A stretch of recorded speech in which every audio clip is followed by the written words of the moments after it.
In the heart of Transylvania, in the Vampire Hall of Fame, yeah, there's not a vampire zanier than Duckula. He won't bite beast or man, 'cause he's a vegetarian, and things never run to plan for Duckula. If you're looking for some fun, you can always count upon the wild and wacky one they call Duckula. Count Duckula. Wow, okay. Remember that one? No. I do, actually. I know the name. I don't think I've ever seen that one. That brings back fond memories for me. That's just a name of a thing that I vaguely recognise to me, I'm afraid. You don't remember that duck at all? No. Vampire duck? I'm familiar with the concept, and indeed it's fairly inherent in the name. Kind of gives the game away when it's called Count Duckula. Not necessarily. He could have just been a lord of the land or something. Call me sceptical. Happy New Year! Happy New Year indeed. Welcome to the Button Mash Podcast. It's the first of 2015. Ooh. So here's to higher standards and professionalism and being excellent and stuff, right? Yeah. Yeah. Yeah, that's gonna happen. Yeah, sure. Let's go with that. Today's theme tune was, I guess, Count Duckula, Yes, it was. sung by Michael. Hello, everyone. We're joined today by Will, Hello. and I am your host of some sort, John. Of some sort. Yeah, well, I've always said this was supposed to be your project, but for whatever reason I end up hosting it, so I don't know. Well, I think if I hosted it, this podcast would have finished about within 3 weeks. Right, fair enough. Just because I don't think I quite have the train of thought to hold everything together. We should train your train of thought. We should do some training. Is there going to be a train simulator coming out on Steam this week? That will help me with that. No, but I'm pretty sure there's a few out there already. So you can browse their past catalogue. You should have picked some up during the Steam sale. Oh, well, we've already mentioned this. I've missed out on Euro. Whatever the Yeah, Euro game. you're really looking forward to Euro Truck Simulator 2. I know, I've missed it. And the No! Going East expansion that adds Poland. And I hear tell, under good authority, they're planning on adding Scandinavia very shortly to it as well. Ooh. You can hear the sound of my heart breaking. Well, you can still buy it, it's just £15 instead of £3. In case you really, really wanted all that trucking goodness. Oh, who doesn't want some trucking goodness in their life? It's not that awful a game compared to a lot of the simulator stuff, to be honest. But hey. Hey. So, yes, welcome to Button Mash Podcast. We talk about video games and video game accessories. We indeed have already started talking about video games and video game accessories. We'll be here for somewhere around 2 hours. We'll be talking about our gaming experiences for the past probably 2 weeks, I suppose, because we didn't do one last week because of celebrations and things or something. Yeah, we apologise for having lives. We didn't mean for it to happen. Yeah. Christmas and New Year is cancelled next year. We're just going to chug on through, keep working. We're going to talk about video games for 2 weeks, and then news and gaming releases like we always do, although that's kind of light because of the season, so nothing else happens at all. So when we're not working, nobody else in video games was working either, so nothing has happened. Let's go. See you later. 'Tis the season to do nothing. That is actually pretty accurate, yes. You should do a remix and put it on YouTube and make millions. Is it that simple? Yes, everybody knows you get paid $5 per view. Ooh. I wish. I really wish. No. Why do you have experience of not being paid by YouTube endeavours? I think I'm somewhere roughly around... I must be rapidly approaching, I think. I've not checked lately, but I must be somewhere around the point at which YouTube pays me my first paycheck. Well, why do you have a YouTube? Oh dear, I didn't even see that one coming. Yes, I have a YouTube. Where can the good people find YouTube? You can find my YouTube channel at youtube.com/buttonmashempire. That's less than 5 minutes in. Best segue of 2015. High five me. And it was a really quick one as well. Is it? I don't know. Was it the quickest we've had? Have you managed to beat 5 minutes before? Not to the best of my knowledge, no. We should. Someone needs to be keeping track of this. Records for Michael's segues. It's going to become its own Wikipedia page. It needs its own wiki. With a detailed list of everywhere where I did my segues. Yep, timestamps in every video for every segue that you make. Wonderful, I can't wait. Someone get on that. Someone get on that, yep. So, yes, where were we? Something about YouTube. Gaming releases of... Oh, no, wait. No, that's getting a bit ahead of ourselves. Making money on YouTube. Making money on YouTube, yes. PewDiePie can tell you about that one. I can't. I ain't made any yet. He doesn't reply to my letters. Terrible person. I would reply to people. I kind of do sometimes. I didn't know you had a PO box. Well, YouTube has this thing called a commenting system. You're allowed to message people that way. I thought nobody got comments anymore since PewDiePie blocked it. Oh, that's true, yes. He quite notably turned his off a while back, and everybody thought that was a big news story. Yeah, a lot of channels did that a long time ago. It's kind of a personal decision. I don't see why it's a news article, but hey. Clickbait! All dem advertising impressions, right? Everybody wants news about PewDiePie. Everybody needs to know when PewDiePie is taking a bowel movement.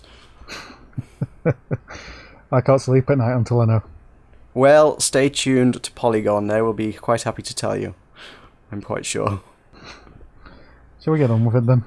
Yes, let's talk about gaming experiences for the last few weeks, and seeing as how we're at a notable juncture and there's sod all in the way of news, potentially, maybe we could talk about from the last year, some sort of end of year, start of year roundup thingy. I don't know, just a thought. What y'all been playing? For the entire year, this could be a long list. Well, I was just thinking pick out highlights, not every game you played. On Just January, Alien. Well, Just Alien. Okay, fair on enough. January the 13th. They've been documenting it. Been taking minutes on all your gaming experiences for the past 365 days. No, let's just stick with the last couple of weeks then to begin with, and then if you got anything you want to go, hey, this game was great 6 months ago, then you can shout about that. Well, I think the main key thing I finally did this year was completing Tomb Raider, the latest one that was released. That was the exciting highlight of my gaming. Alright. I've just started on Uncharted 3 a couple of weeks ago. I'm steadily playing through that, and quite enjoying it because I'm a big fan of the Uncharted series. Cool, yeah. And my Football Manager career has gone down the toilet because I was sacked. Oh, really? Yep. You're now no longer allowed to play Football Manager. I don't know. It uninstalls itself when you get fired. And then they install DRM that prevents you from installing it again. No, you just kind of wumble around the game unemployed. Right. You have to go and live under a bridge and beg for money. Oh, I keep getting offered punditry work. Right. That seems to be the highlight of my life at the moment. Okay, So then. I might start another game. I might hang on in there. I haven't decided yet. Amazing. Have you got the latest version? There's a new one out, isn't it, now? Or was that not some point recently? I believe it came out in October. Was it? I've seen it on the front page of Steam a bunch lately, and I was like, oh, is it time of year for new footballs? We probably talked about it at the time, I guess. I might see what the price is like and see if I can get it. You gotta have them new players, right? Oh yeah. Although- The stats change every year, John. Yeah. Although I did see someone mentioned earlier in the week that actually, to be fair, those football games probably, for the players, genuinely give pretty good value for money. And I know it's just, roster updates and whatnot, but yeah, for the amount of time you're likely to actually invest in a game like that, you're probably getting pretty good value for money on the whole. Yeah, I've never played a Football Manager game and gone, oh, this wasn't worth the money I've paid, because... Yeah, you're gonna be sinking hundreds of hours into that. I've lost entire summer holidays on that. Yeah, I think the latest one's 30 quid, but let's be honest, it's 30 quid and you're going to be playing it all year long, so if you're into that kind of thing, it's probably pretty good for you. I think for the main time, I'm probably just going to stick with Uncharted at the moment and try and plough through that. Yeah. But we'll see in a couple of weeks. Cool, yeah. I'm Anything done. else? Talk amongst yourselves. Alright, you're done, that's all you're gaming. That's gaming for the year. My New Year's resolution is to play more games, so I can contribute slightly more in these conversations than I already do. Right. Okay, well that's a good start. That's a good start to the year. Yeah, that's cool. Yep, I'm having a go. Yeah. Will, what you been up to? Cool. Well, I'd say my Spiral Knights stint has now come to an end. I can't really be bothered with it anymore. Mine's petering out a bit, yeah. And I'm getting that impression from a bunch of other players as well. I've got my guns. They're, I think, either heat level 7 or 8, and I just can't be bothered grinding that many radiant crystals anymore. I don't think I'm likely to get that far. I think the one gun I got, I don't know how far I even heated it, it's probably still like level 3 or 4 or something. I've nearly made the wildfire. I probably need another Vanaduke run or 2 to finish that off, to actually make it into a wildfire. I've nearly got the Gilded Griffin, but I'm playing that on my character that's got 4-star gear, 3/4-star gear, and it's on my character that I have generally had a policy of I'm not going to add any friends on this one, because that way I can just sit and play without people pestering me to chat and do stuff all the time. And now I'm kind of realizing that actually maybe that policy wasn't the best thing. I mean, on Meroka, I'm kind of like, hey, sure, I'll chat to people, talk to people, do stuff with people from time to time. That's okay. And then on the other characters, like, this is my Fortress of Solitude. I shall play on this character, not have to deal with people. This is just for me. And now I've got to a point where it's like, crap. I can't do this on my own. I need people.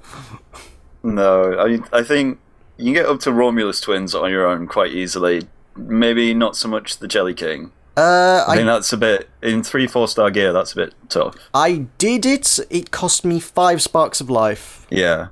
Romulus twins was no trouble whatsoever. No, never is. No. I mean, I actually did get a group for that the other day. It was a group of 3, and there was one person who was like, oh, are we going to be able to do this with 3 people? I'm not sure if we've got enough. And I'm like, just leave it to me. Come on, let's just go. Stand in a corner. Don't do anything. Yeah, don't touch anything. Yeah, and then it was like, so who's going to do the switches? I don't really know how to do this. You kill the robot, I'll do the switches. Just don't let things shoot me, and everything's going to be okay. New players. That's good that it's still getting new players, I guess. Yeah, I guess so. The problem is retaining the old ones, I guess. Yeah. I think that's me done. Like, until there's more new content, which, how likely is that, really? Yeah. That was the major new content, and that was over a year delayed at this point. Mm. So the likelihood of anything more popping up in the near future doesn't seem amazing. Well, you did mention the a few weeks ago, and like, shush. I was about to mention that myself and then stop myself. Should we edit that bit out then? Edit. It didn't happen. You're not supposed to know about that. I'm not supposed to know about that, and I'm not going to say who told me about that, because good lord, that's probably a bannable offence. Okay then. Oh. No, nobody is supposed to know about that one. Good lord, man. Naughty. Yeah. Burn this podcast as Alex. Nobody watches it anyway. Go on, we'll edit that bit out then. How dare you, sir? I'll leave it in, but jeez. That's... if you're a Spiral Knights player and you're watching this, cover your ears and go, la la la la, I'm not listening. You didn't hear that bit. It doesn't exist. Yeah, so, there's potential for something, but again, who knows when or what's likely to appear. God knows. I mean, who knows? That stuff could have been in the game for years at this point anyway. I guess. So yeah, I mean, I've kind of on my alt that I'm trying to play through the game solo on Elite with. I've kind of got just past Romulus twins, and the bit I've been stuck for probably about a year at this point on, because I kind of just didn't play it for like about 11 months. The bit I'm kind of stuck on is there's a mission that's just full of fiends, and it's horrible to do with. Up until the Gunner update, I had a Silver 6 and a Black Hawk. Those were just not acceptable weapons for doing that mission with. No. And then I crafted a Raptor to try and do it with a Raptor. That's still not really up to scratch. It just doesn't have the actual attack power. I mean, it's the right weapon for the job, probably, but I'd prefer it to be the Gilded Griffin. The 5-star variant, in order to actually, kill things in a time frame that doesn't end up with me dead. What kind of swords are you working on? I'm not. It's a gunner character. Oh, just pure gunner? Yeah. Wow. That's like, because my main character has always been a sword, because sword was the most viable and easiest and most accessible weapon. I had loads of swords, and I had loads of experience with swords, and it's like, if I'm making an alt, why would I make it exactly the same character?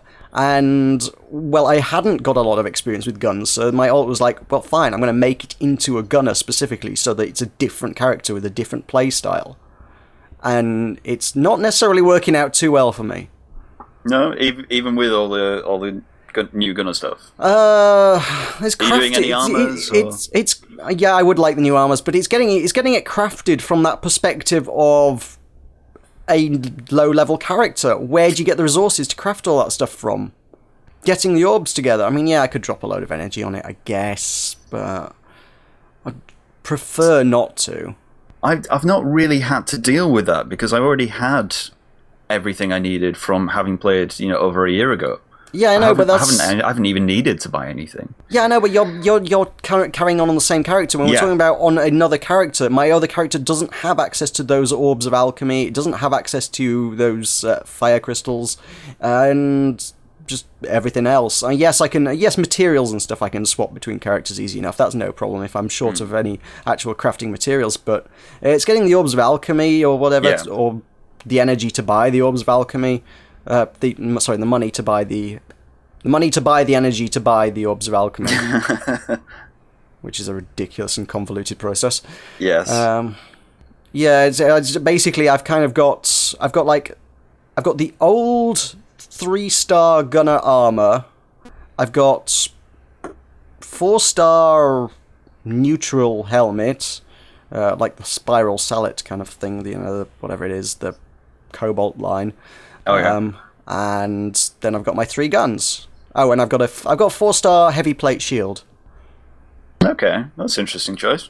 I wasn't sure what to go with, and then halfway through someone recommended that one, and it was like, look, that's a really good all-round shield that just works for quite a lot of stuff. So if you're trying to keep gear options to a minimum so that you just don't need to put ridiculous amounts of work in, that's a good shield. And I was like, alright, I'll go with that. Yeah, that's fair. I'd have probably gone around the dragon scale shield, because that's like piercing and elemental. There's no normal, but it's... Yeah, I think it's the fact that generally, I think when people have tested shields, the damage types really don't make a whole heck of a lot of difference. It's just you get more effect out of it just by having more health, I think. So the fact that the plate shield just has a lot of health on it, it's just a well-balanced shield that can tank quite a lot of stuff. Oh, cool. So that's that choice. The armor I know is lacking, and yes, I should craft some of the other earlier stuff, but it's getting those orbs of alchemy to make it work, which is a pain in the arse. It really is. Or the money. Again, because I don't have access to Vanaduke. Vanaduke is the kicker. Yeah. Because you need to get to the mission to unlock it, I can't do it, and I can't find it in the party finder because it doesn't show up missions you don't have access to. So if I want to do Vanaduke, not that I have the skill to do it with that character, but if I want to do it, I have to find a really, really nice person who doesn't mind boosting me through it and inviting me to their group. Which I have done before, to be fair, but the opportunity to do so does not tend to come up terribly often. No, I imagine not. So, yeah, that's great. If I want to heat something up, Vanaduke's amazing. That's fantastic for that.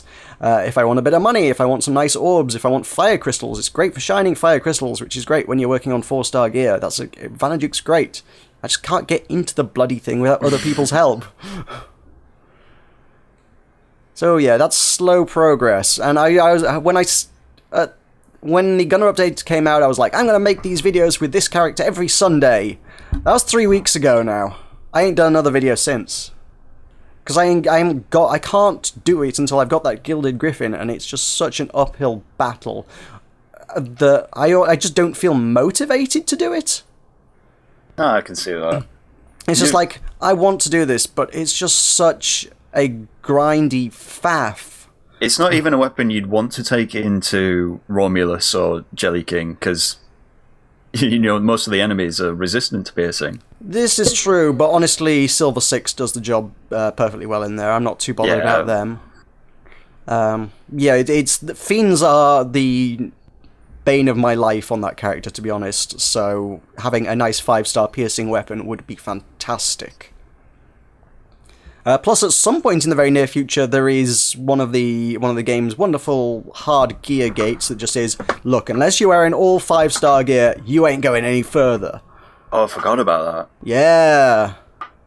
So at some point, I need to get my shield and my helmet and my armor, and hopefully I'll have that gun sorted by then, but I need to get the shield and helmet and armor up to 5-star as well, at the very least, before they'll even let me through the door. Oh my god, that's awful. Yeah, it was really nasty. That's not fair anymore. That's not particularly, especially with the access to the resources you have. I mean, getting those Eternal Orbs of Alchemy that you need... how many is it? 12 of. You need 12 of them.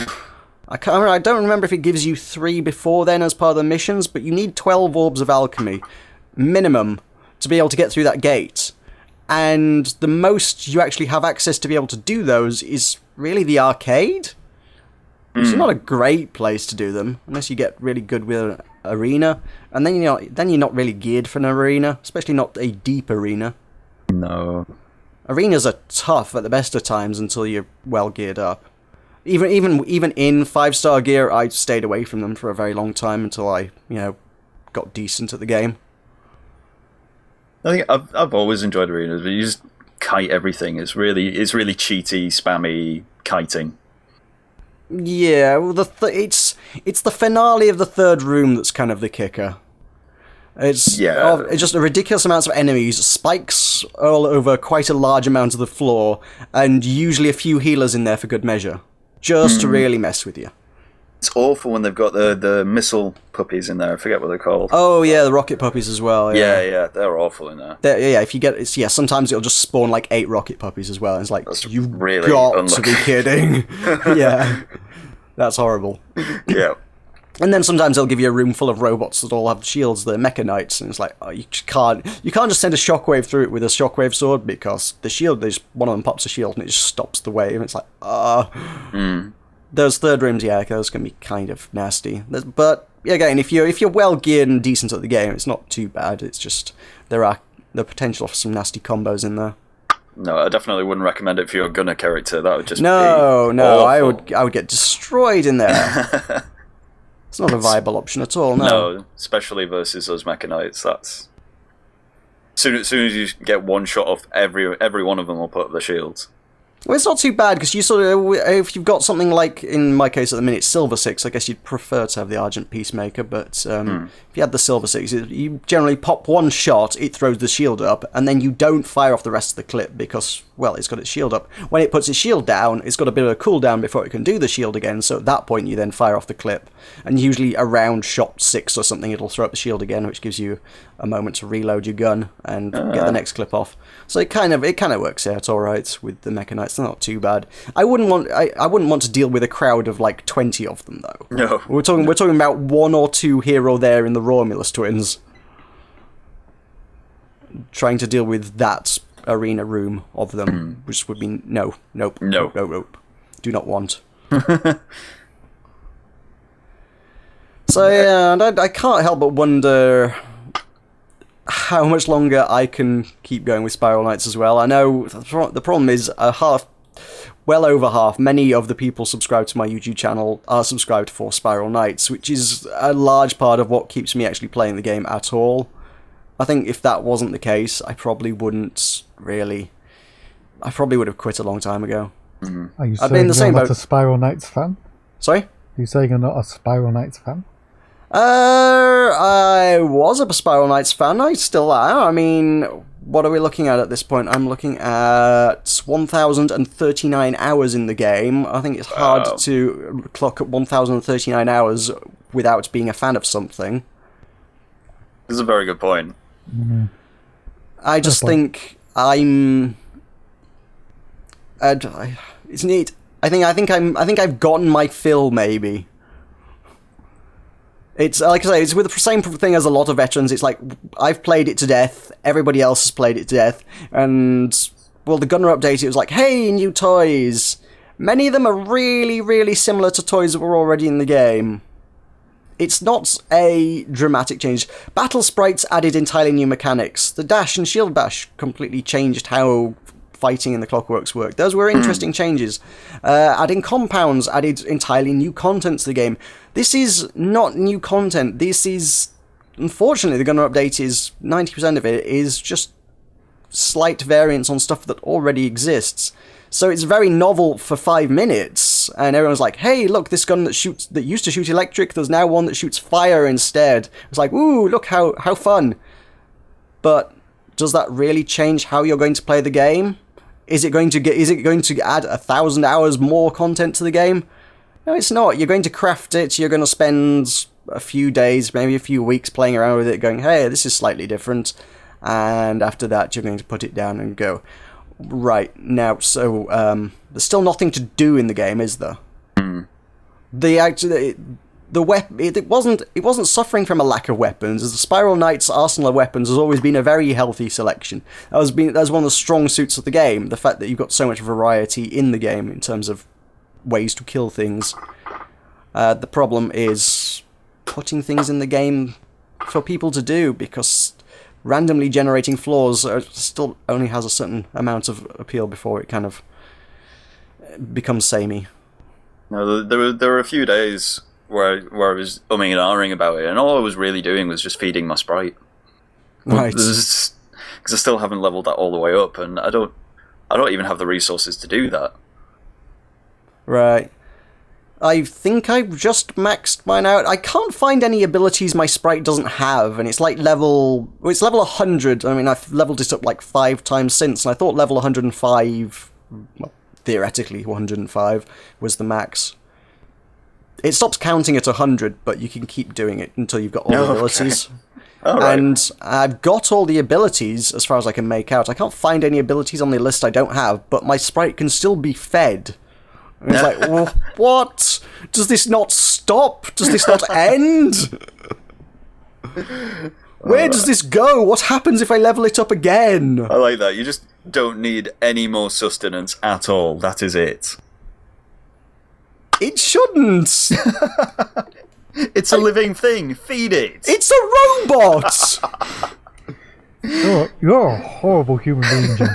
It's a robot. It was a robot. It's not anymore. It's a robot that mutated for some strange reason that nobody can fathom, and now it looks like a living thing, but it's still at its core a robot. It's a Charmander. Stop it. You're a And a bully. Mew. A Charmander, a Mew, and a Ghastly. Is that what it is? Right. Yes. Well, one of them's dead. It shouldn't need feeding then. Yes, but yours isn't. Yours is the Mew. I got the pumpkin one as well. Oh, right, I see. So you got a Bellsprout. I guess. It does exactly the same thing as the Ghastly. Right. It's just a reskin of the Ghastly. There's only one that's actually a robot. They did a gun puppy variant. Oh yeah, they did the gun puppy, the one that you And I can't really- get without throwing ridiculous amounts of money at as well. And I would love that one. It is a cool one, yes. It's a very cool one, but you need... Oh, yeah, the only way to access that was just by buying money, isn't it? Not like a, here, grind forever and you can have it. It's, nope, pay us. You can't even get it anymore, can you? You could probably buy it from another player. I don't know how much they'd be going for. Ridiculous Oh, God amounts of money, knows. I imagine. I think I've only ever seen one. I don't think I've ever seen one, to be honest. No, I've not that I keep an eye out for them, but I've never particularly clocked one going, hey, look, that guy's got a gun puppy instead of a Charmander. I can't even think of a robot Pokemon. I'm sure there's loads in That's next probably generation. beyond. There's probably beyond the 151 that I know. There are a few robotic ones, like Magnemite, but Oh, they're that's a not. good They don't point. really look like a gun puppy. No. If you're trying to find a valid Pokemon comparison, is what I presume you're grasping at there. Yes. There's not really a gun puppy Pokemon that I can think of. Not one that readily springs to mind. That disappoints me. I'm not well versed on Pokemon 2. What are we up to? I'm not well versed on Pokemon 252 through whatever the hell the top number is now. Through God knows. 700, 800. Oh, fucking no. Oh dear. Yeah. I'm sure there's something in there that's analogous. So But yeah. in any case, even if I did get that, I don't think that would be enough to keep me playing. So. This Yeah, is well, the gun probably- puppy. No. Yeah, probably the end of my Spiral Knights experience, or nearly. I may dabble here and there. As I say, I can't help but feel that might be the same for me as well. I mean, I don't think I'm allowed to by virtue of YouTube, but it's I don't know, again, I think it's still my biggest source of subscribers as well. It's like I put out so much other content. It's like I'm desperately trying to get a different audience here. I want to appeal to a new audience that isn't just you. And then I've had a massive surge of subscribers recently, which is fantastic. That's wonderful. I love it. You know when this started? So they're gonna update. Yeah. Yes, it was. Oh, God damn it. I'm sure you'll have loyal fans here and there. And actually, to be entirely fair, some of the other content I put out in the last few weeks has been doing reasonably okay. Minecraft's generally reasonably well received. It's still about quarter as well received as anything Spiral Knights, but hey. And for whatever reason, the last episode of Cherry Tree High, I My Girls that I put out actually got quite a few views on it. Which is kind of strange. Well done. Which, I recently had a binge on that. That's probably some of my gaming from the last few weeks. I did have a binge on Cherry Tree High and finished that. I can now conclusively state, without any shadow of a doubt, that game has zero gameplay in it. There's not a single interactive thing that you can do beyond advancing the text. It's a visual novel that doesn't even have a single decision in it to make. I suppose one could argue you can choose which order to play the chapters in to a certain extent, if that counts as a worthwhile decision, but I don't think it does, really. No, I'm inclined to agree with you there. I don't know, I still enjoyed it. Mild spoilers, I suppose, so close your ears if you don't want to know, but the ending was kind of disappointing. Oh dear. It just fizzled out. It didn't really... There was no conflict, there was no conclusion, it was just like, okay, business as usual, business as usual, business as usual, okay, game over. I was like, what? What happened there? Excuse me? What? I mean, Halo 4 had an awful ending, and it still had a better resolution than that. Halo 4 was, this guy you've been fighting all the way through, press X to throw him off the cliff. What? That was awful. It had nothing on Cherry Tree High. That was just like, okay, now we're stopping playing. Huh? Where'd the game go? We were just playing something and the game's just, it's gone. Alright. It's just assumed you'd had your fill. I guess so. I don't know where that went. I mean, they did leave the door open for a third one. I believe there is a third one in development. But at the same time, yeah, I kind of would, I would have preferred it not just to have sort of just stopped. Some kind of ending. Give me a cliffhanger or something, for God's sake. I would have accepted a cliffhanger. And did have more content in it than I would have given it credit for, though. I seem to recall when they first sold the game, they were like, "Oh yeah, it's got like about an hour and a half, 2 hours worth of content in it or something." So we're selling it fairly cheap, and I was like, "Oh okay, I shall expect a short experience then." I think I've clocked about 5 hours in it total. So, and I clocked 11 hours in the first game, and I played through that twice. So it's very nearly as long as the first game. Although I did stop and ramble a lot about all sorts of random shit in this one. I was going to say, it's probably the format that you're playing it in. Yeah. If you were just reading it in your head, I imagine the game would progress a lot faster. Yeah, this is true. There was the last video, there was some thing where they're cooking something on the floor of a sweet shop, and I think I just spent like 5 minutes ranting about how strange this was. So, yeah, there's that. And there's also another bit. They did something different with this, and I don't know if I mentioned this before, but the first game they kind of westernized it, and I guess a lot of people don't like that about localization. But the whole point of westernization is it works for a different audience, whereas in this one they didn't westernize it. I mean, it was just more of a proper translation. It wasn't. I think there's a few different stances on how to localize stuff, and I think this was more of the literal translation stuff. And then there's some bit in it where they're going on, two characters are talking to each other, and they're going on about how they're addressing each other. And it's like, oh, you shouldn't address me so formally. And they're just referring to each other by their first names. I was like, formal? Why are you being so formal? I'm like, not being formal. What are you talking about? Huh? It just called you by your first name. How is that even formal? That's very informal in Japan. You have to know someone quite well to address them by their first name. What the hell? And what you've lost there in the translation, because they've been fairly literal about it. They haven't westernized it. They haven't taken the audience into account. Or they've done it in Japan. There would have been honorifics in there. It would have been so and so senpai or sensei or whatever. Or san, or whatever it is. Or san, or there's many different options. And presumably one of the characters was using a fairly formal honorific. And it was like, why are you calling me that? And I was like, oh, because you're older than me and I'm showing respect. And it was like, okay, this doesn't convey in the slightest in English. And this is why localization and stuff often takes this into account, and this is why you get westernization, because these kind of lines of dialogue only work in the language they were written in. And yeah, that something should have been done about that. They shouldn't have done it quite so literal.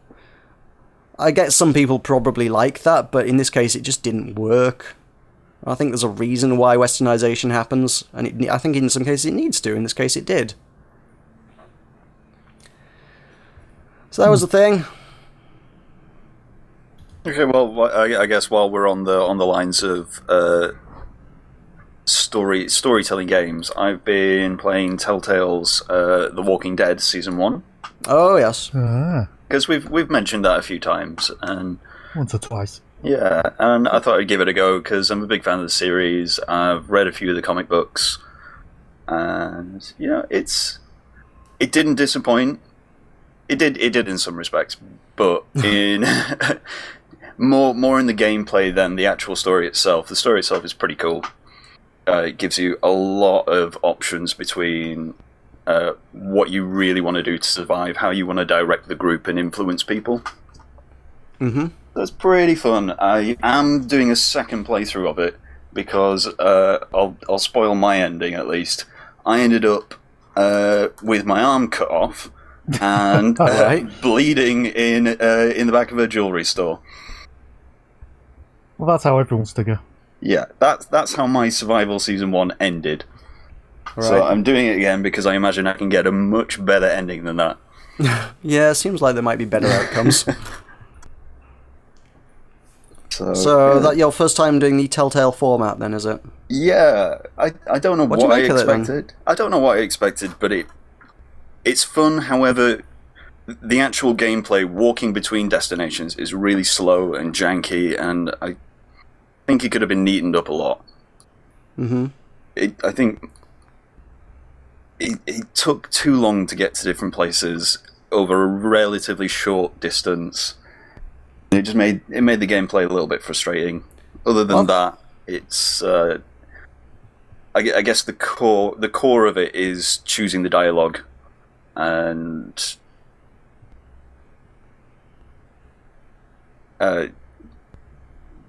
sorry. You lost your train of thought. Yeah, I did. You need that train of thought simulator game. Well, I think was that not their first attempt at doing that format? So it may be that it's still a bit rough around the edges. I think they may have refined the formula in later iterations of doing the Telltale narrative kind of thing. I hope so. I've got the second season, and I'll be playing that after I've redone the first season. I don't really want to leave it there. Yeah. And I know that if I move on to the second game, I will leave it there, and I'll probably never play it again. Right. Yeah. I mean, the Wolf Among Us is something that I keep looking at. I keep being quite tempted by. And it's like I've not played any of the new Telltale stuff. I mean, I've played quite a lot of their old stuff before they did that. I mean, I think I probably played the last game they did before The Walking Dead and changed format to this new stuff, which was Back to the Future, which is actually quite good. But yeah, I've not played any of the new stuff, and it does intrigue me. Even Tales from the Borderlands, and I don't particularly care for Borderlands, but I'd be interested to see Telltale's take on it. Having played The Walking Dead, I'd be really interested to play Tales from the Borderlands because it's such a different format to, Borderlands 1, 2, 3. Yeah. Or pre-sequel, whatever. Oh yeah, and whatever. There's obviously also might be of more interest to you than I, but there's obviously also the what's it called? Game of Thrones. Game of Thrones, that's the one. I don't think I want to play into that. Because I've watched The Walking Dead and I've read the comics, and they kind of recycled a few of the characters in the game, and I don't know, they just had the character's name. And they're fairly specific names to have for people, like Herschel. You wouldn't usually come across a person named Herschel. Right. That's in the comic books, it's in the series, and it's in the game, but they're all different characters, and it didn't really make sense from that perspective. Okay. And I know that they've got characters from the Game of Thrones series, and I don't really want to sully the series. I really like the Game of Thrones series, that's why I'm not reading the books. Because I love the visualness of it. I like the suspense of it, and I don't want to know. I don't want to spoil it for myself. Fair enough. But again, with the game, I don't think when you're talking about the books and the TV series, they're both obviously the TV's based on the books, so it's kind of they're both telling ultimately, broadly speaking, the same story. Whereas the game is more sort of ties into the world and the narrative, but it's not the same story. No, but they're using the same characters. And I'd just rather not mess with that. Okay, fair enough. I suppose there's a potential for if it's stuff that happens later in the story and they're talking about new characters. I don't know where you are and watching and reading and things. So I'm all caught up with the series, but I don't know if I'd be interested in playing that game. All right, fair enough then. I'll see where Walking Dead Season 2 takes me, and then maybe Tales from the Borderlands, and we'll see where I land after that. All right. Cool. In other story news, I was going to bring Michael in there, but I'm seeing on Mumble he's muted himself, so I don't know where he's gone. Okay. I had a segue there and everything. Oh. And he's ruined my segue. You'd think he'd be able to smell it by now. like a segue bloodhound. Yes. Well, I guess we'll have to come back to that one. I suppose, segue into something else, story. I finished 80 Days, which I think we talked about before, which is the choose your own adventure around the world. Yeah. I did it in 92 days. I don't think I did it too well. All right, so you don't just fail outright if you No, don't make it 80 days. No, you still got to get back to London. You still got to make it home. Okay. They just go, oh, we failed. Oh, well, we might as well press on, carry on, and it's a bit mopey for the rest of it. So that's quite interesting. I do want to do it again. I'm really trying to force myself not to play it because, as I say, I want to record an actual series of it, and I don't want to see too many of the options going around the world because I want to at least be slightly surprised. I will say, though, on at the start of my second playthrough, it took me the same way. I think depending on the options, I think there's a couple of routes out of London. The default one they sort of throw you towards is a train to Paris. And I think there's a way that you can sort of divert that and end up going north through, I think ultimately Scandinavia, to be quite honest. But yeah, they kind of directs you towards Paris straight off. And the second time through, it played out differently. Huh? The first time I played the game, it was like, oh no, we've got to rush to catch the train. The train's about to leave. Quick, buy tickets. Oh no, the train's leaving without you. Go. There's a scene there where you're trying to catch the train before it leaves. The second time I played through the game, I was like, okay, we bought tickets, we got on the train, we're on our way. I was like, Where's the it was drama? a different... Yeah, it's a different scene. Hang on. What? So the game has several different starts to it. Okay. I guess I've presumably chosen at random. Yeah, that's really interesting. I didn't even expect that. I thought it would play out the same each time. I figured when you went to a city or went down a route, you'd presumably encounter the same options and events each time, but I guess there's a couple of different options on each route. I like that, including having the a little first bit of, one, yeah.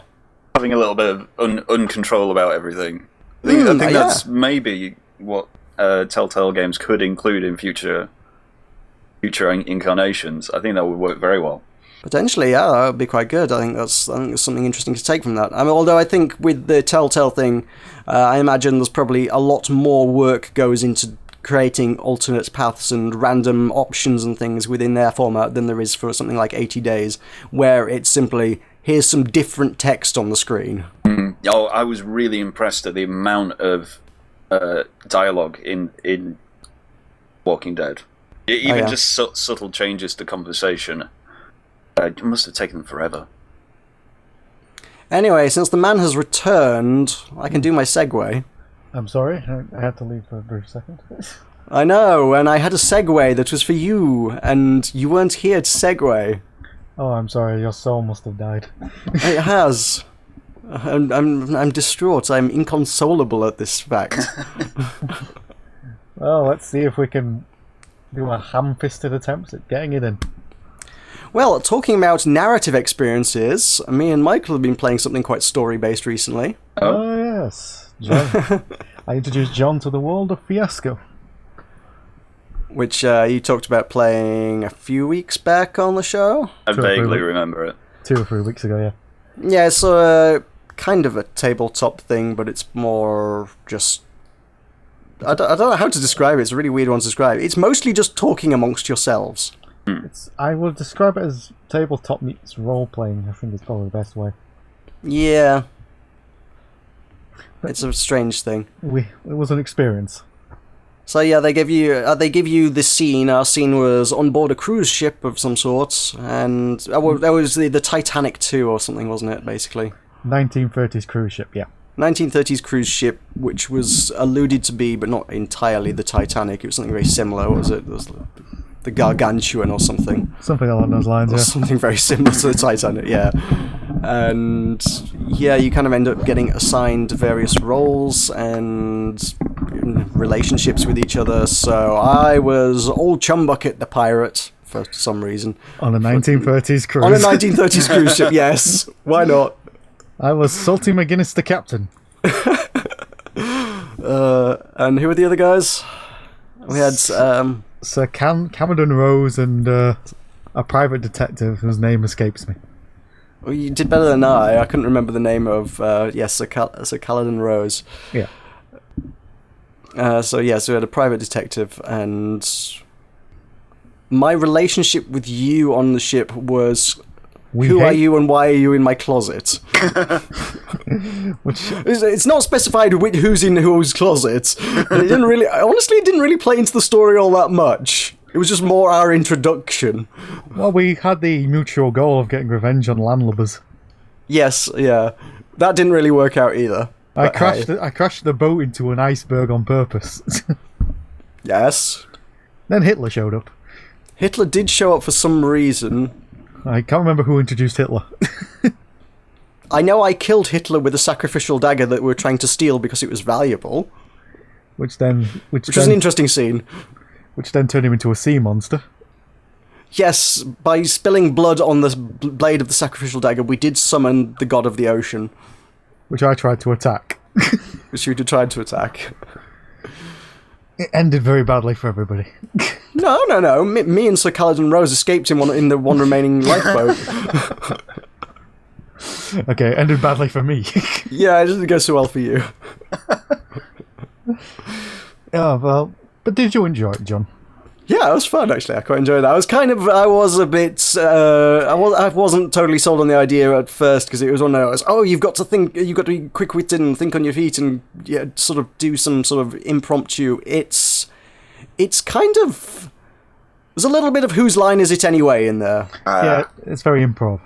Yeah, there's a lot of just coming up with random shit off the top of your head, and I'm not good at that. So I was like, oh god, I'm going to be awful at this, but by the end of it, it was kind of cool. I quite enjoyed that. We'll have to have a official Butter Mash game of it at some point. We should get some more games of that going. I did look on their website, and you can just basically just buy the PDF, and you've got the game there because it's, like I say, it's mostly done by writing a few bits of paper, and the rest of it's just talking to each other. I don't really think there's any winners or losers. Maybe one couldn't call it a game in the traditional sense, because there's not really a win state or a lose state for anybody in it. It just sort of seems to conclude. It concludes, it either ends really badly for you or, you do alright. Well, yeah. At the same time, it's just more of creating a story that could be the plot to a really bad film. I think our film would have been a tremendous film from our game. Where old Chumbucket the Pirate assassinates Hitler in 1930. On a gay cruise ship. On a gay cruise ship? It was a gay cruise ship. I don't think we quite established why it was gay, but... I think it was the intro the playset introduced, I think, kind of set the tone. The intro kind of had that sort of theme going on. Which was interesting. Yeah. Also, the fact that I was hiding in your closet kind of added to that. It didn't help. It didn't really. No, it was memorable. It was an interesting experience, yeah. I quite enjoyed that one. Yeah, so maybe we'll have to get that on your YouTube at some point. I have no idea how we would make that happen. Also, it was like 2 hours long. That point. Well, like a radio play. Yeah, I was going to say, I suppose you cut it up into episodes, yeah. And as I said, I mean, the Yogscast have done various sort of Dungeons and Dragons-y things before, which I quite enjoyed watching. It was quite a good format. I think you need... I don't know, I think you need a decent production budget to be able to make that kind of thing happen, and I'm not sure whether we have that. We could do it. Let's start a Kickstarter! Hey! We could do it over the podcast. I suppose, given that we are... Yeah, maybe. I suppose, given the fact that we are just sort of playing characters, yeah, I suppose the radio play format for it isn't actually the worst idea. That's actually not too bad. I think that's potentially quite cool. That could work. We'll have to give that some consideration. It will either go really well or really badly. Yeah. There's no in between. Yeah. I also, to divert onto other games, also been playing a ridiculous amount of Roche Fusion. Which is a game I've covered a couple of times on my YouTube channel, and I've got another video going up tonight, or at time of this video going live on YouTube 2 days ago on my channel. Because I've been invited to beta test it, and I guess I was already on their mailing list from having covered their game a couple of times in the past, because they were just like, hey, you're a YouTuber, we've got a game, do you want to play it? And... well, it's a bullet hell shooter thing, so yes, I did. That's totally my jam. Bullet hell shooters are my thing. So yeah, I was up for that. I covered it a couple times. I covered it way back early on in development. Then a few months back, they were like, hey, we've got a new build. It's much further along in development. Do you want to take a look at it now? And I was like, yeah, sure, I can go for that. Had another look at it. And then mid-December, they came to me and were like, hey, do you want to help beta test our game? We're launching end of January, and we need people to give us feedback and bug test and things. And the more feedback you give us, the more stuff we'll give you. And it's like, if you help out, your names will go in the credits. If you help out a bit more, you'll get a copy of the game and your name in the credits. And then it's like, oh, if you're really crazy useful and help us loads all the way through development, I think you got to add an item to the game. You get to work with them to develop an item for the game, which is really cool. Sweet. So I'm going in for that. How helpful do you think you've been? I've been posting a few times a day on their forums with the feedback on various things, so I feel like I've been fairly useful. I hope I've been fairly useful.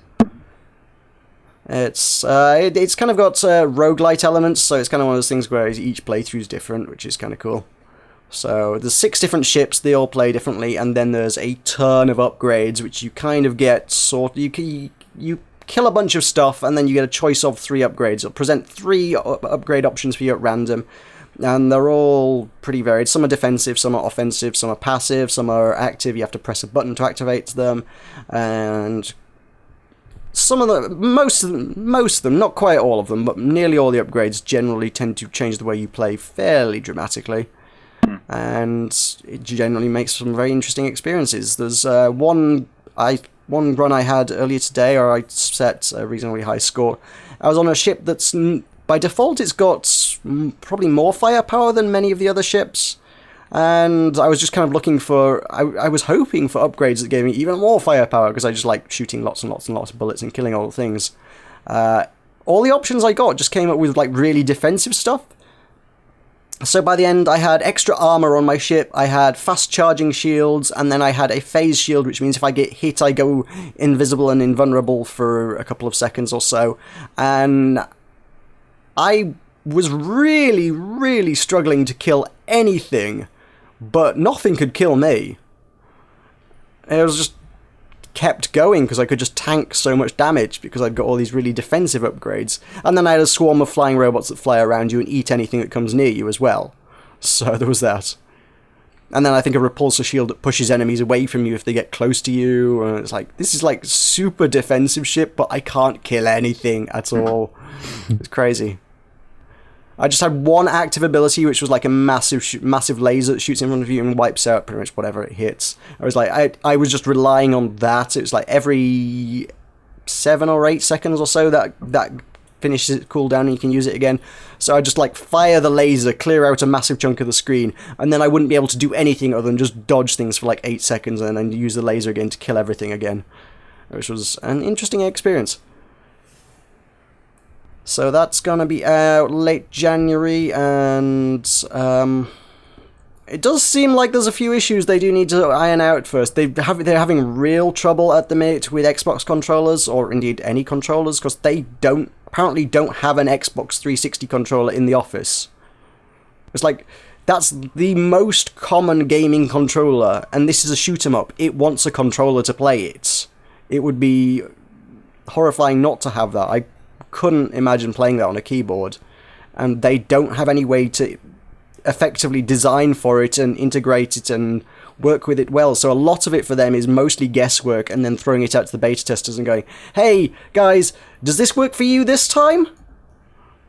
Because they've got no way of testing themselves, which is interesting to say the least. You'd have thought they'd have had that ironed out a long time ago, and now we're like less than 3 weeks from launch and they're still like, yeah, it's still kind of a bit iffy. Admittedly, I saw on the forums one of the other beta testers was like, oh yeah, I'm using an N64 controller. I'm like, really? And you're expecting this to work? Is this the thing people do? Do people plug their N64 controllers into their PC and go, yes, this should work ideally with all of my games? It's a freaking N64 controller. No! What? How? In what world is that reasonable? I don't even know how you plug it into a PC. There must be an adapter, I guess, but what the hell? That's a distinctly non-standard option. With the Xbox controller, it's plug and play. You plug the USB stick into your USB end into your PC, and it works. And the N64, no, not quite so much. I can understand why that one might have issues. It makes sense. But at the same time, something like that, if you're designing for something like that, I can't understand why you wouldn't buy that. It's like, you must have a budget for this game. I looked on eBay. You can get a wired Xbox controller for 15 quid. Drop 15 quid of your budget into buying the equipment that you need to test your game on. Just, why is that not a sensible suggestion? I don't know. But like I say, at this point in development, it's almost too late to do that. It's something they should have done 6 months ago. So, at the minute, there's still workarounds. You go on the forums and they're like, oh, if you do this and you do this and you do this, you can make it work. And it's like, okay, so yeah, it does work. But when you put this up on Steam in 3 weeks' time, are you going to want to have to deal with the support of thousands of players buying your game and going, my controller doesn't work? Because they will. You never know. And that's not going to be fun. So, yeah, few concerns, but there's a few weeks yet to iron that out, so fingers crossed. And then, like I say, when you've got it working, the game's great. I just think, technically speaking, their support, whoever's handling support for them, is going to have a heart attack in 3 weeks' time. Not that we're being pessimistic or anything. I just if there's issues, you know what people are like on the internet. Especially at the launch of a game. They've just bought a new game, they expect it to work. Especially with a 360, a game like this that you'd expect to play on a 360 controller, you'd expect to just plug it in and go, hey, shoot 'em up, great, this works. If there's any issues, people are going to come down on them, and it's not going to be fun for them. And chances are they're going to rant about it on the Steam forums, and that's the kind of thing that costs you sales. I'm not trying to be negative about it, that's just how things work. Look at any other game that's had issues and how people talk about them. Hey, wasn't everybody really nice to Assassin's Creed Unity when that one had issues? Oh yeah. Everyone was lovely. Yeah, exactly. So, yes. So how do you think make your game work or suffer. Sorry, go on. Aside from the controller issues, how do you think it stacks up to any other bullet hell? I think it's got more replayability in like I say, because of the roguelite elements, it's kind of got a lot of replayability in that. Just the creating different builds. Like I say, I ended up with a really defensive ship, but at the same time, if you get different upgrades, you can end up with a ship that you could just end up with a lot of active abilities where you probably don't have many passive buffs and you may not have too much firepower yourself, but you'll end up with like 3 or 4 different super shots that are just capable of clearing most of the screen at once. And I mean, I don't think I've ever quite got 4 of those at any time, but I've had 2 or 3 on the go quite often. And you end up kind of getting into a rotation. There's like a black hole that's on like a 20-second cooldown that just pretty much sucks in everything on the screen, including yourself, so you have to fly away from it pretty hard. And that kills everything, which is why it's on a 20-second cooldown. There's a giant laser, it's on like 7 or 8 second cooldown that clears quite a lot, and that upgrades quite a lot. You can pick up a lot of upgrades for that as well, so that just ends up being... I really like that one. It ends up being quite a good effective weapon with the upgrades stacked on it. There's a big barrage of missiles. You can get bullet time as a deployable upgrade thingy. There's a deployable laser turret, which is not admittedly that great. There's a big sweeping set of 3 beams of lasers that spin around you and clear most of the stuff off the screen. So even if you didn't have that, you'd end up with a combination of those that might be really interesting to play with, because you're just going to be running a combination of those and just continually keeping a rotation of those going to try and clear the screen. You could end up with a lot of offensive upgrades, you could end up with extra shots, extra turrets, extra things attached to your ship, so you end up with loads and loads of firepower, but not much else going on. So I think the potential for different stuff is quite interesting. I don't know how you would do it, I really don't, but I've seen discussion on the forum, a few people talking about melee ships. I don't know how that works, but it basically sounds like... It basically sounds like their primary strategy is just to fly into things to kill them. No, that sounds like Outlaw Star. You two probably won't have heard of that, will you? No, it doesn't ring any bells. Spaceships with arms. Right. And swords and guns. Spaceships with arms that hold swords and guns. Okay. That just sounds like a mech kind of thing. Yeah. Okay. Alright. Fair enough then. I played mechs. I've seen mechs. Mechs are fun. Yeah, no, this is literally just, I think this sounds like people have just taken armor and shields and the cloaking shields and a bunch of other stuff, whatever they can get, just so that they can, basically their strategy is just to fly into enemies so the enemy dies, but they've got so much defense that hitting one enemy doesn't kill them, and they can afford to do that a bunch of times to kill enemies. I think late game, when there's just hundreds and hundreds of enemies all over the screen, I don't see how that would be a sustainable strategy. Early on, you can like fly into one enemy and not die, and that's fine, but I don't know how that would work late game. That seems like a very strange way to go about that one. I suppose if you were going melee, you'd want stuff like buzzsaws and saws where it just wouldn't damage you at all. Stuff. There is one ship that's got a laser on it that I quite like. One specific upgrade on it gives it a massive burst of damage in a very short range under it. It's kind of overcharged, and it still fires the laser like normal, but a short space right in front of the ship, there's a huge shockwave that destroys damn near anything that flies into it. And that requires you to get up close and personal with a lot of enemies in order to make most effective use out of it. So I found that being quite an interesting almost melee ship. It's kind of like melee range ship without, actually flying into the enemy. You have to get up really close to actually shoot them in the face and just make everything explode, which is fun. I quite like that upgrade a lot. Cool. So I don't know if that's what they're referring to, but yeah, it just sounded like it was mostly just fly into things die.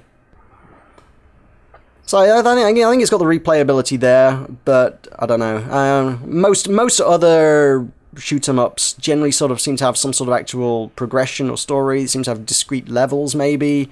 And if you're talking bullet hell, a lot of bullet hell stuff tends to play out the same each time. It'll be the same enemy formations will come at you, and you just kind of have to learn the positions. Like this is, like I say, roguelite. You kind of get different enemies will come at you each time. You'll get different bosses will come at you each time. There's a selection of different bosses you can get. So each playthrough is going to be a totally different experience, just based on what you get to fight and what you get to fight with. So I think it's got the replayability going on there. I'm enjoying the hell out of it. That's cool. I like the sound of that.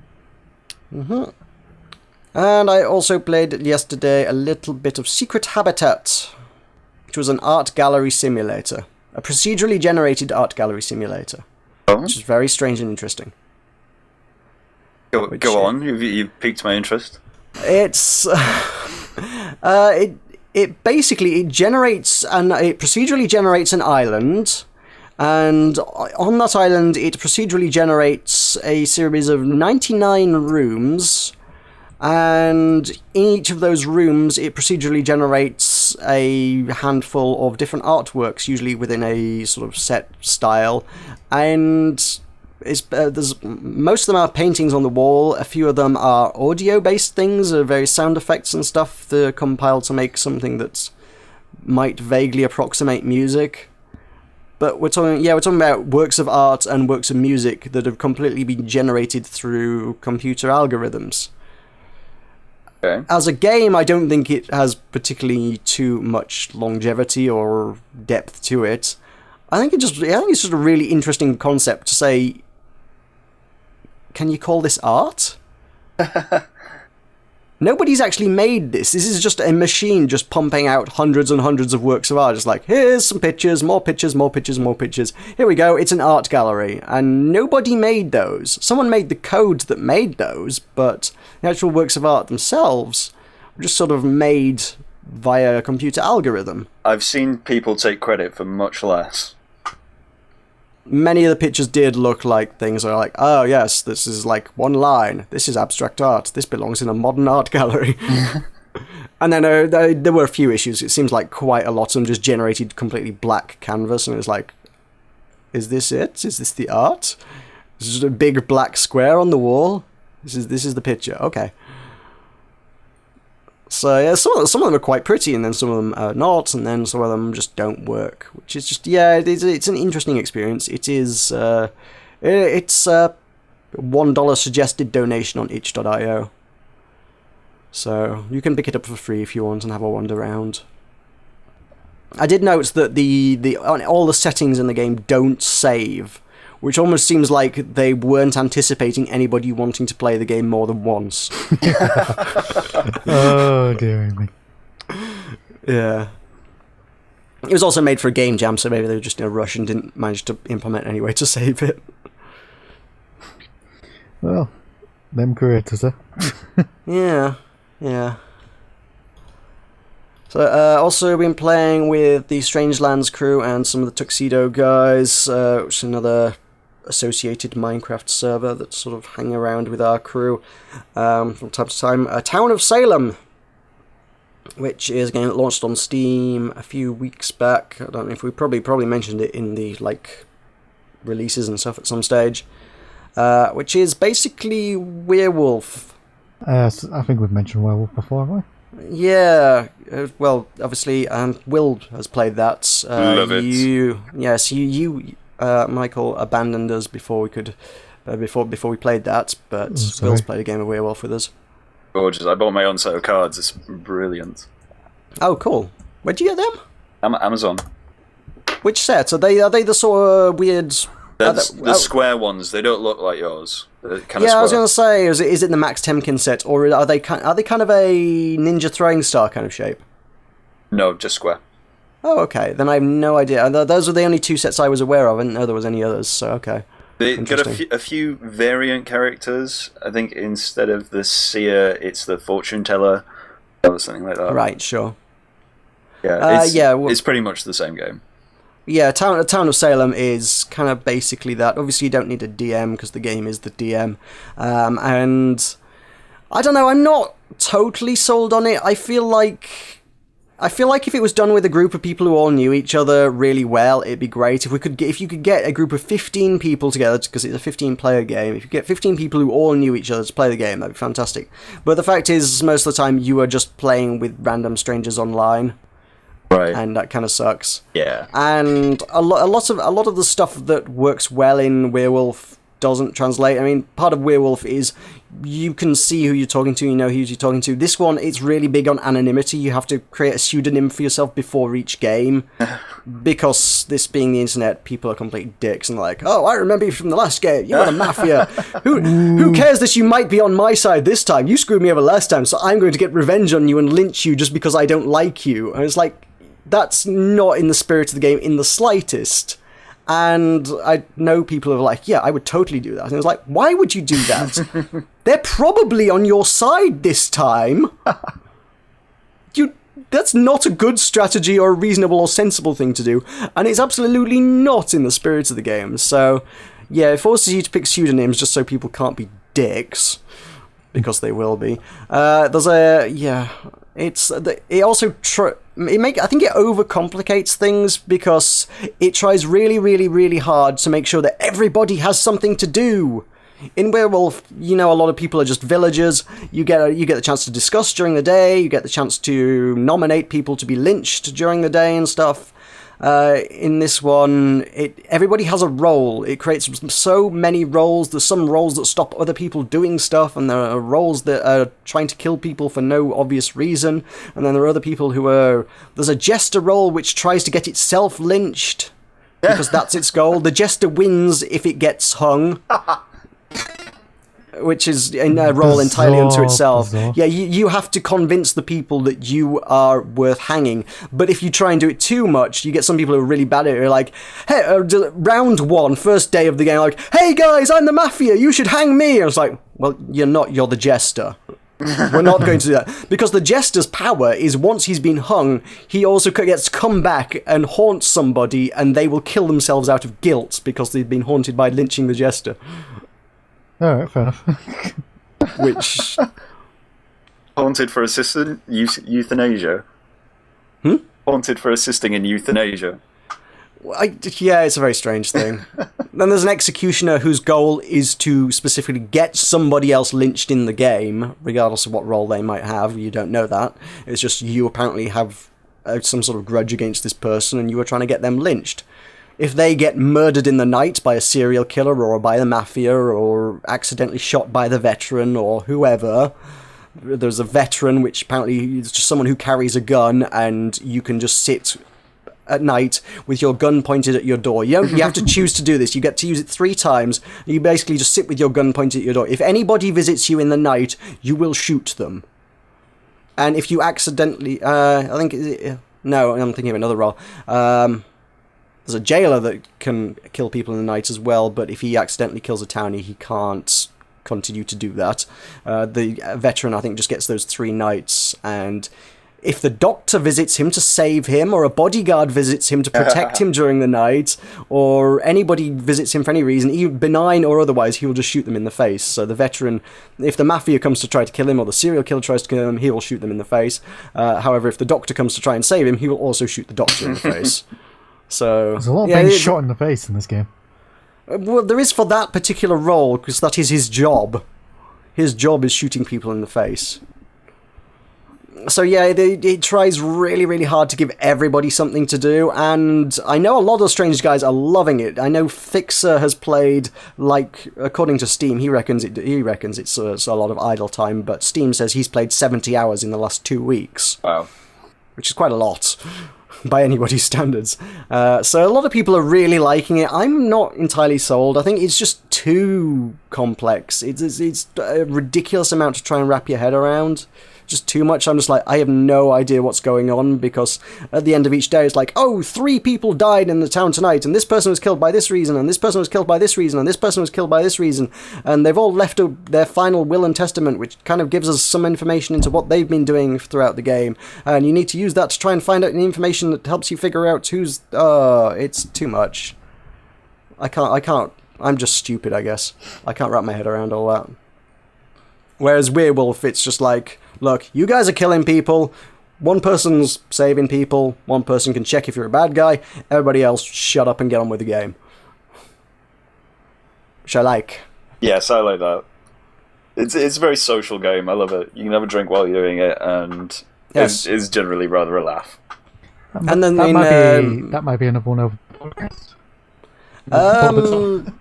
It would be very... Again, it would be very difficult to do as a radio play kind of thing, if that's what you're most thinking of doing. definitely, Yeah. Fair enough. If not impossible.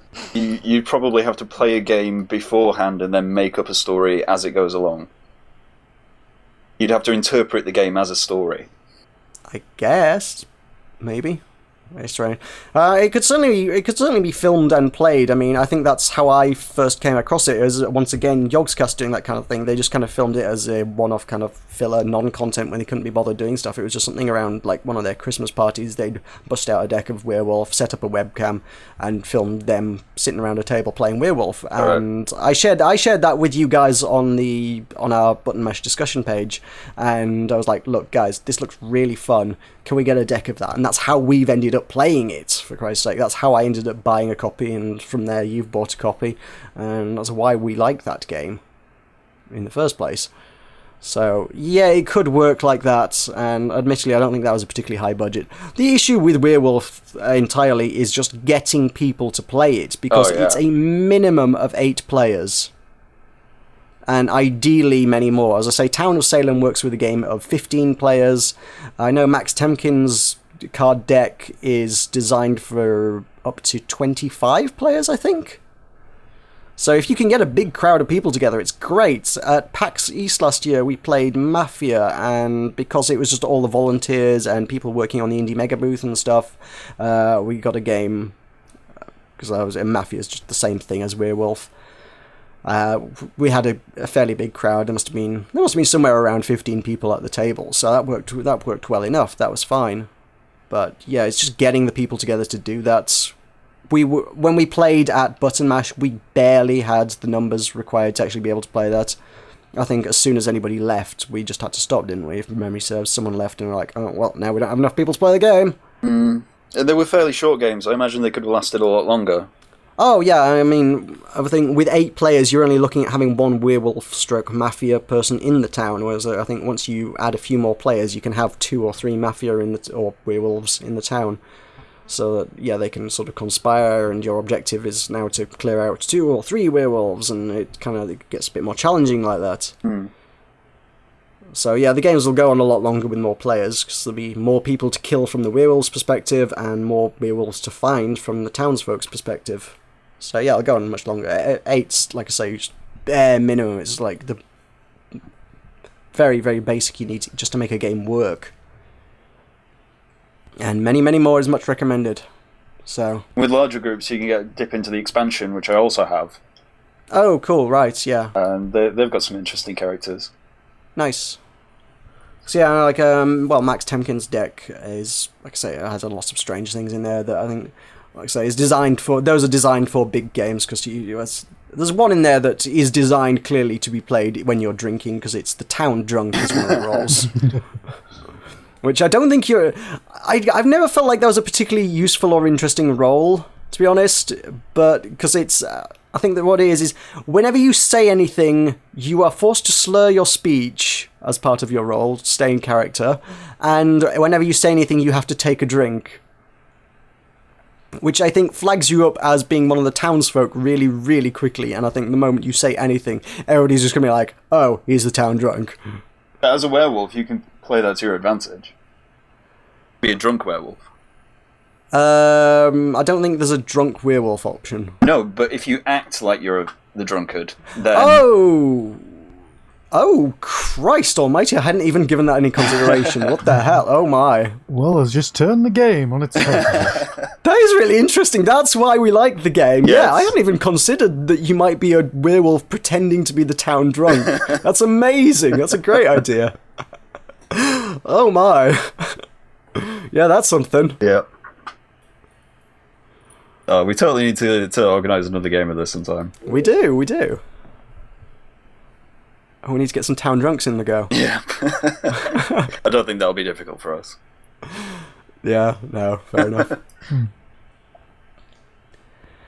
Have we got anything else noteworthy, or because we've got quite a long first half of the show here? You want to wrap things up there, or? Yeah, well, not particularly. I'm replaying through Wolfenstein just to get a few of the different story options, and...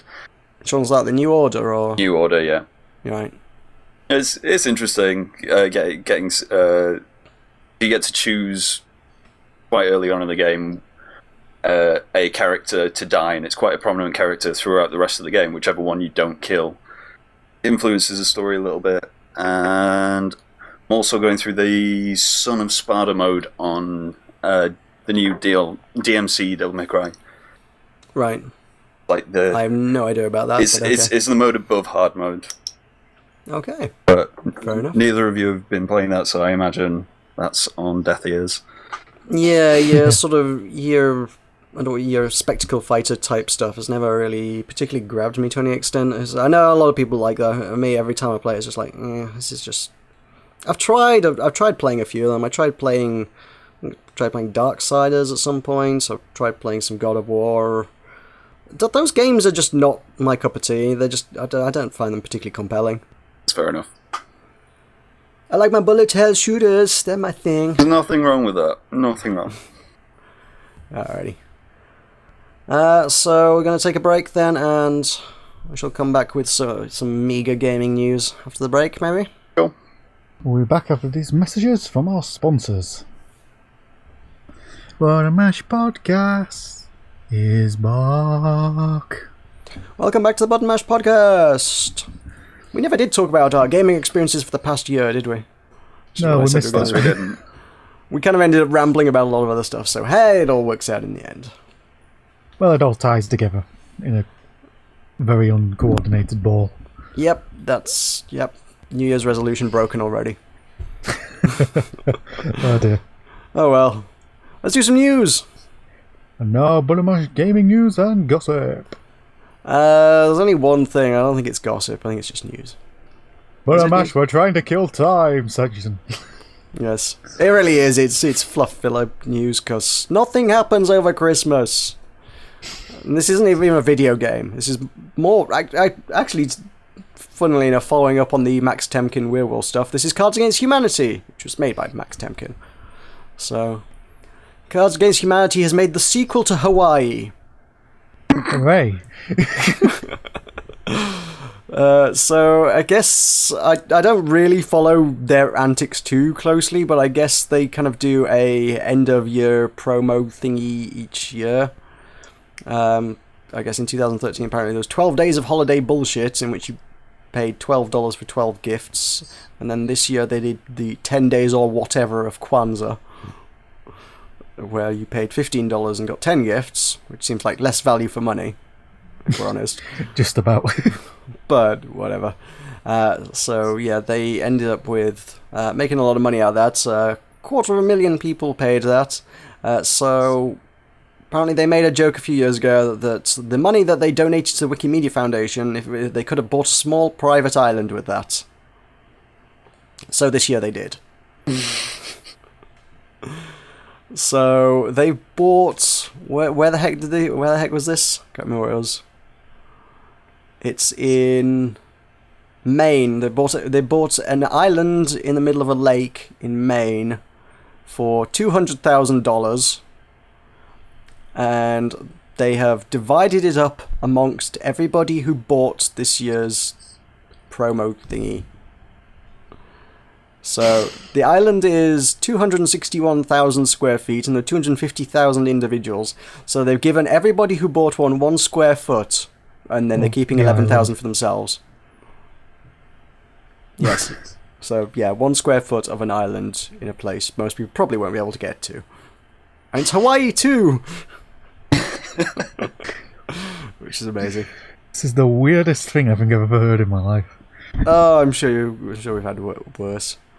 But, yeah, the license agreement permits the owners to name their 1 square foot plot of land, but warns if you hurt a tree on the private island, we will curse your family for 1,000 generations.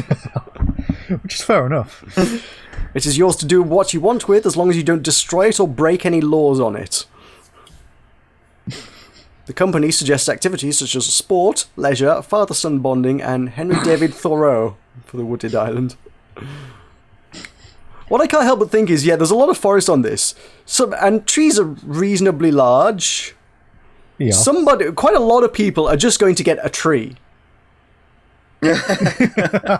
They're just going to go like, I can't wait to find my 1 square foot of this island. Somebody somewhere, a lot of people are probably going to make some sort of weird pilgrimage to this just because they own it, and it's the sort of thing people would do. Yeah, because it's theirs. It's the sort of thing people would do. They'd be like, I own a square foot of Hawaii too. I'm going to go visit a square foot of Hawaii too that's mine. And they're going to get there. I'm going to Honolulu dance in that square foot. Yeah, and then they're going to get there, and they're going to find it's a tree. There is an entire tree growing on their 1 square foot. At which point you have the moral maze of, do I subject myself to the curse to get rid of this tree? Yes. So I only just picked up on this the bit of the article. It says, we bought this island for 2 reasons. 1, because it was funny. 2, so we could give you a small piece of it. 3, we're preserving a pristine bit of American wilderness. Okay, the last one's fairly noble. I don't know. It was the fact that it's 2 reasons.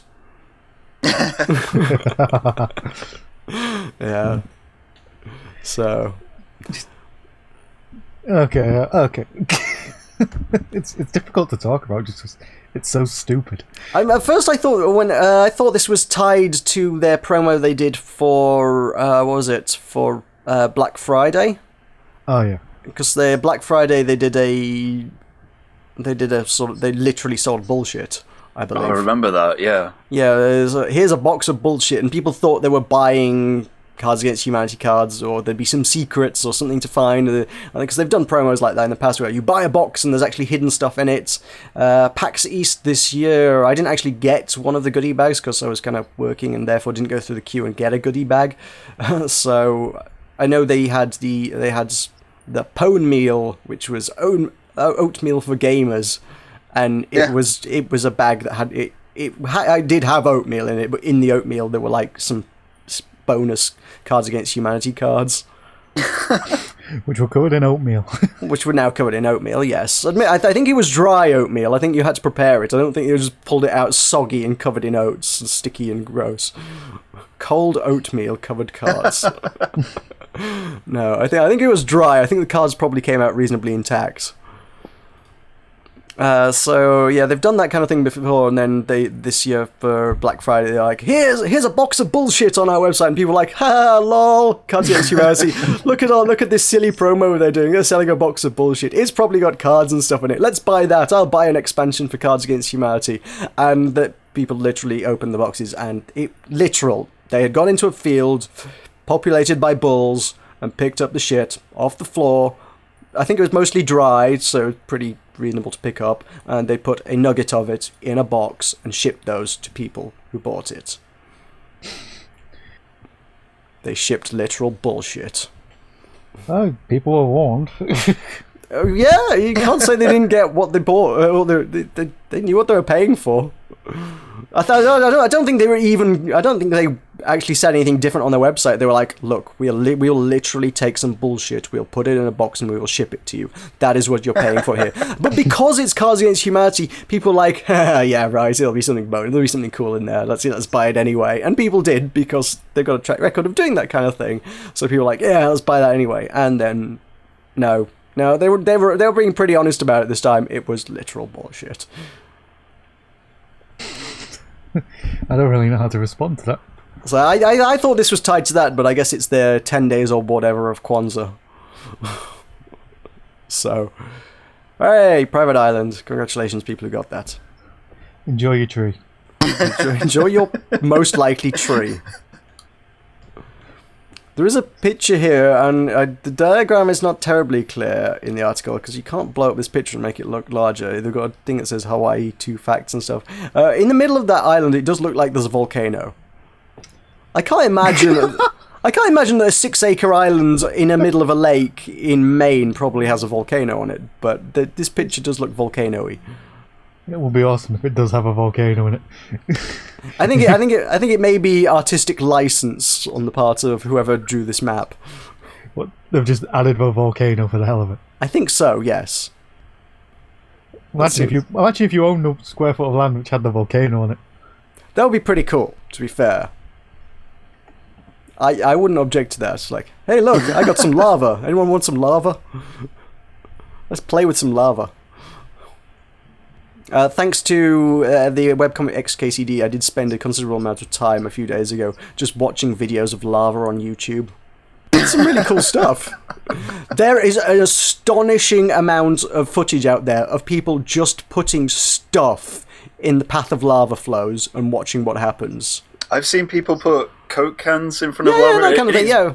Bitterly disappointing. Well, it morbidly fascinating. It doesn't explode. There's one I watched, they put a can in, and it kind of just went over the top, and it kind of looked like the lava just sort of rose a little bit afterwards, so it's kind of like it did. I don't know if it exploded under the lava or something or whatever, but it's just kind of like inflated a little bit. But it's being, it may be molten, but it's being crushed by rock. I'm not sure what you expect to happen. I expected the South Park thing where the lava would just go over the top of it. I don't know the South Park thing. Where they have that informational video, it's like, duck and cover with lava that's coming towards you. I remember that. I may not have seen that, I don't know. No, it's just a really stupid, like one of those 1950s, you know, when nuclear war was going to happen, one of those informational videos. Right, okay. And then there's a scene later on where 3 guys go, "Oh no, lava, duck and cover!" And the lava just hits them and they become skeletons. Yeah, it's that kind of thing. There's just, I don't know why, it just seems to be mostly canned food that people are putting in front of them. It just seems to be food and drinks and things. You're like, here's a can of Coca-Cola, here's a can of energy drink, and we're sponsored by Coca-Cola now. And Red Bull. And Red Bull. I just said energy drink, I didn't say Red Bull. You said Red Bull. Well, what exactly do you want them to put in front of the lava? Like a puppy? Something interesting. It doesn't have to be a puppy. The options aren't tinned inanimate object or puppy. Those aren't the only 2 things one is able to put in front of a lava flow. Take some inspiration from Will It Blend or something, I don't know. So a blender's now in front of the lava. Yes, put a blender in front of it. Can you blend Will lava blend? Yes. Put a Blendtec blender in front of lava and find out what happens. That's what I want to see happen. It needs to be on and powered, by the way, so that the lava flows into the whirring blades. Tilt it forward so the lava just flows down into the blades of the Blendtec blender. And stand well back. That's a hell of an insurance claim. So how did you come by this injury, sir? You're not going to believe this. It's a long story. I was listening to this podcast, and they had this great idea. So I thought I'd do it. The views of the Button Mash hosts. The suggestions of the Button Mash podcast should not be taken seriously. We are not liable for any injuries incurred with lava. After listening to our stupid suggestions. That's an entirely new disclaimer. Oh dear. But yeah, there are more interesting things you could put, and I do think a blender would be one of them.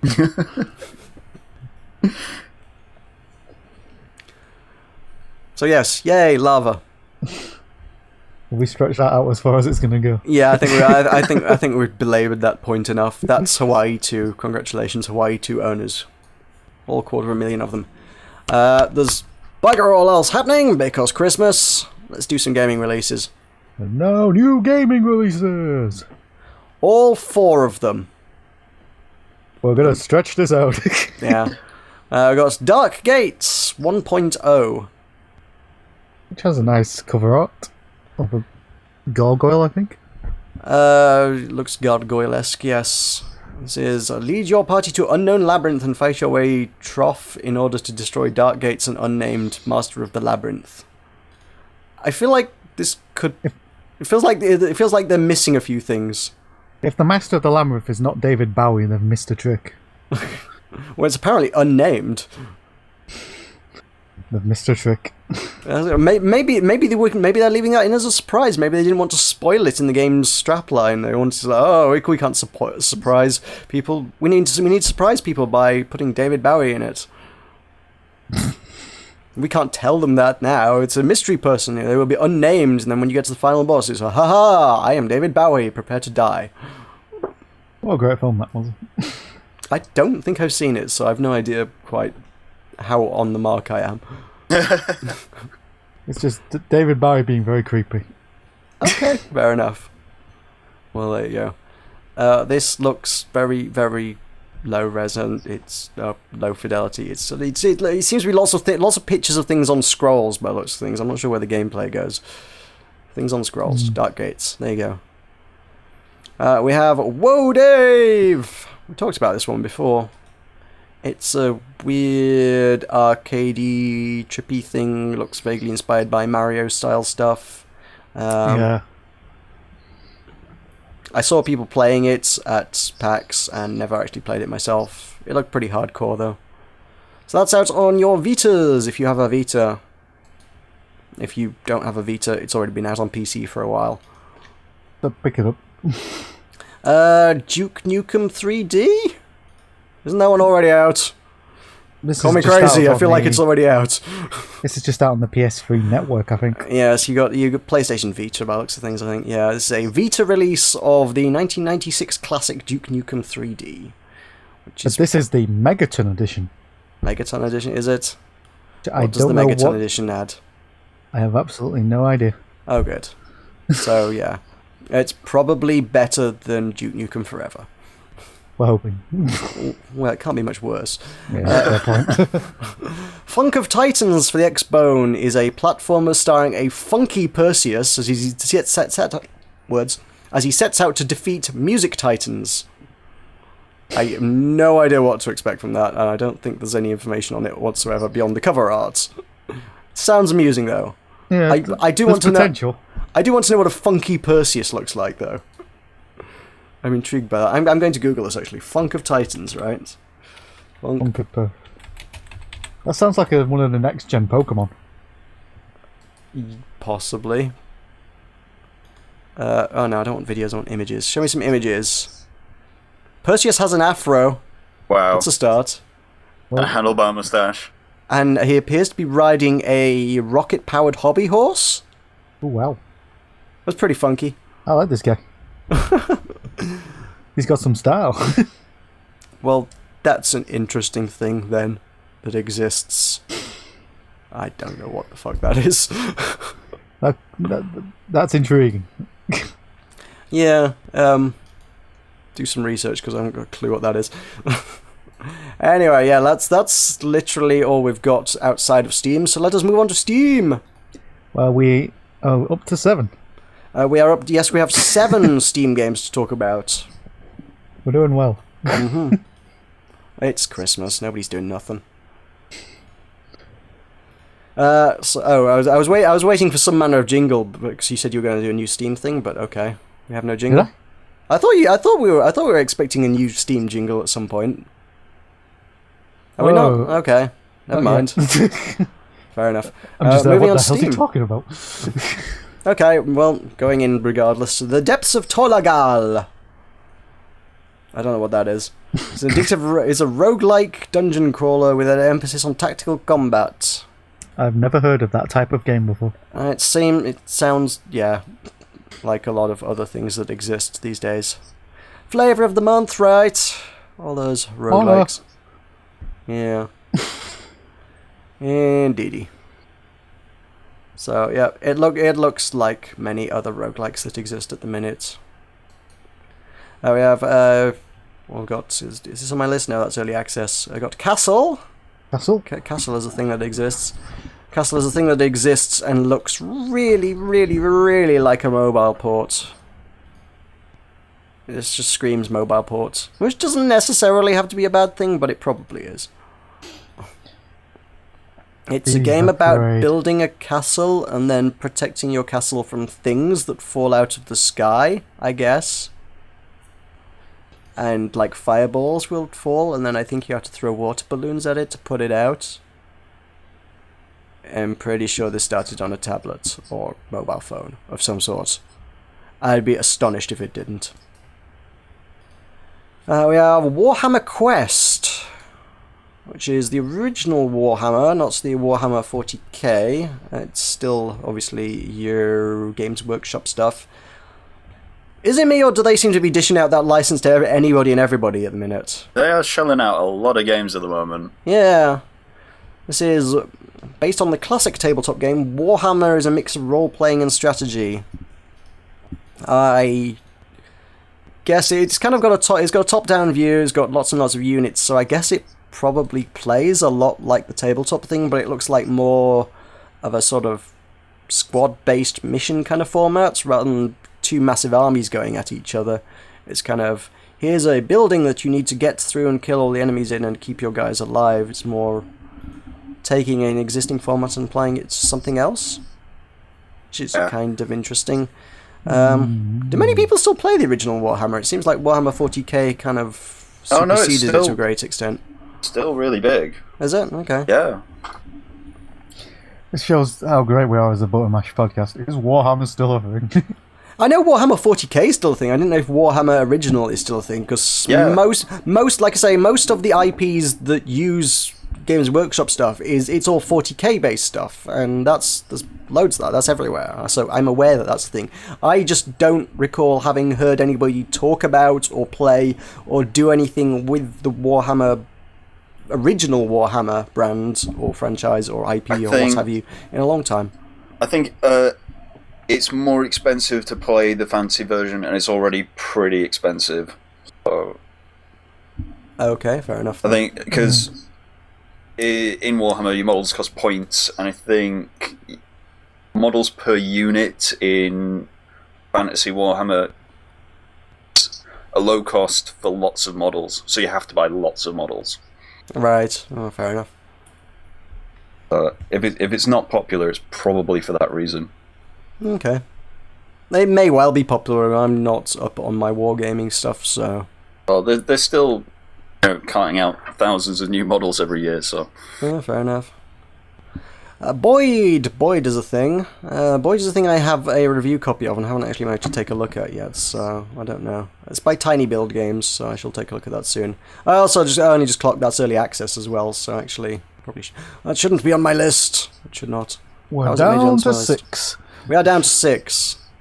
4089 Ghost Within. That is, I don't know what that is. I've looked at this and I don't know what it is. It's colourful and weird, and it's colourful and weird and kind of low poly. Yeah. Sneak and battle your way through a procedurally generated mothership in a stealth action RPG supporting the Oculus Rift, which I suspect the Oculus Rift is probably one of their major selling points. There's quite a lot of content these days. You do see more and more games that are just like, hey, it's an Oculus Rift thing. and that just mainly seems to be a thing selling to people who own Oculus Rifts. That may be that. Mechs and Mercs, Black Talons is a squad-based tactics kind of thing, I guess. That's, again, not really entirely my scene. I've not got a lot of experience with squad-based tactics type stuff. But yeah, there's one of those. If you like that. Wonderful. I don't know what to say about that. It's not my scene. We have this one. This one's game of the year right here. Supreme. I love the sound of this. Supreme allows you to pursue your wildest dream ever. The dream that you've wanted to fulfill all your life. Your Speaking dream to me. of owning and operating your own pizzeria franchise that you will dominate the world with. What do you mean make everyone full and happy with? Yeah, that. That is literally the description on Steam. But get this. Not only can you make pizzas, you can make breadsticks. And wings. And pasta bake. And you can cook them. And then you can cook them. And then I think there's another... I think there's... It's by the looks of screenshots and things, there's like an entire town, so I don't know, maybe even multiple towns perhaps, I don't know, and you can drive around and deliver them as well to people. Which feels like they're trying to merge together a whole bunch of different stuff. It feels like the driving thing just looks like it's really lo-fi stuff. It looks like many of the crappy simulator type stuffs. And then the food thing, I'm getting a vibe of Cook Serve Delicious, I guess. I hope you like pepperoni. So yeah, it's Cook Serve Delicious meets Euro Truck Simulator, I guess. It's a hell of a combination. Take my money. I know, right?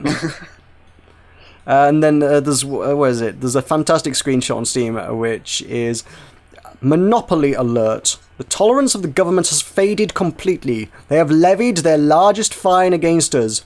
$1,000 has been deducted from our funds. To make matters worse, we will no longer be able to expand any further. You can have a monopoly on the pizza industry. Apparently. I could just see the Monopoly guy behind the counter now of the pizzeria. I don't think they're that detailed. Have you seen the models in this? Yeah. The Monopoly guy. They don't have the detail for the Monopoly guy. Mr. Moneybags or Pennybags, was it? Moneybags, I guess. I don't know. Something like that. I think it changes from version to version. Right. So, yeah. That's a thing that exists and looks really weird. Cool. And that's about all we've got. That is our games for the week. It's a paltry list, but it's all we have. It's maybe the most unbalanced button mash podcast I think we've ever done. What, in terms of length of halves? Yeah. Yeah, probably. But I think it works out because we had plenty to talk about in the first half, which is fine. And then, you know, what are we going to scrape the barrel and talk about PewDiePie's bowel movements for news? A man could dream. Yes, indeed. Look out, world! Breaking news: PewDiePie is eating a snack. One gets the impression you don't like PewDiePie.